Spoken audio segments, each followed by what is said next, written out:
mentioned. So let's talk about Farmingdale. Can they make a splash this year? Well, of course, Keith, it was a memorable year for the Dalers last year. State championship run, an unlikely one, ending West Islip's 40-game winning streak.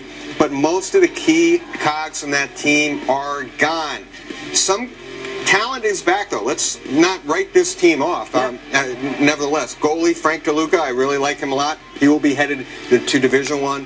Wagner, also an attackman who's underrated, Travis Wall. But to answer your question, it's going to be tough for this team to repeat. All right, we'll see what the Dalers can do today. Let's take another look at somebody, Hicksville.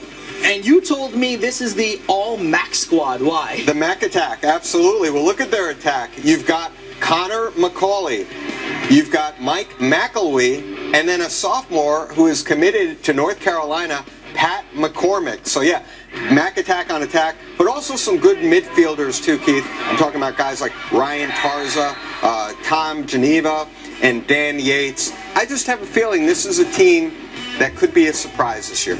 North Florida team, it seems like everyone's saying this is the year, and that's every single year. Is this the year? Well, it's tough because you're in Suffolk and you're in Class A. So look at all of them, Ward Melville, Smithtown West. You know, it's tough. West Islip, obviously. But this team does have talent. Brian Cannon has a cannon of a shot, a sophomore attackman. He's also committed to UNC, just like Pat McCormick. He's one of several college-bound Tigers that I really like, along with junior attackman Sean Gilroy, very talented player, and a midfielder, John Glancy, who is headed to the University at Albany. Wantagh had a really nice season last year. They have 4 kids this year committed to Delphi already. Yeah, they do. 4 seniors, so they'll be teammates in college as well as their senior year at Wantagh. A lot of other talent here too, Keith, from a team that went 14-4 last year. Let's not forget that. Lost to Manhasset in the Nassau Summies. You've got Hofstra-bound midfielder Brian Van Bargen and UMass-bound midfielder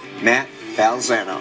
Keeping it in Nassau County from Wantagh, we go to the Chiefs of Massapequa. They go 14-4 last year. Obviously, they lose to Farmingdale. Yeah. Who's going to be their leader this time around? Well, I tell you what, this is a team that has balanced talent. Maybe not one star player. Brandon Gleason, a senior attackman. Keep an eye on him. Another senior attackman headed to Towson, Ryan Kirby, and a senior midfielder, Dan Muller. He will be off to UMass. So there is some talent on this Massapequa team in Nassau Class A. Look at that list right there. My question to you, which one of them is most likely to win a county title? Well, I think the most wide open class in Long Island, Nassau or Suffolk, is Nassau Class A. Syosset, very strong squad. I consider them a slight favorite. But to answer your question, I'm going to have to go with Massapequa as the team most likely to win a class championship from that list. And that leads us to April 17th, the Walker Cup, Massapequa-Hicksville. Why is this a game that you're marking down? Well, Hicksville is a team with the MAC attack, has some talent. I think this would be a statement win for them. On paper, and based on last year, Massapequa will enter as a little bit of a favorite. If Hicksville can win on its home field for the Walker Cup, it will definitely make a big early statement and expect a lot of them in what should be a fascinating year for lacrosse. And it was a weird season for Rocky Point. Last year,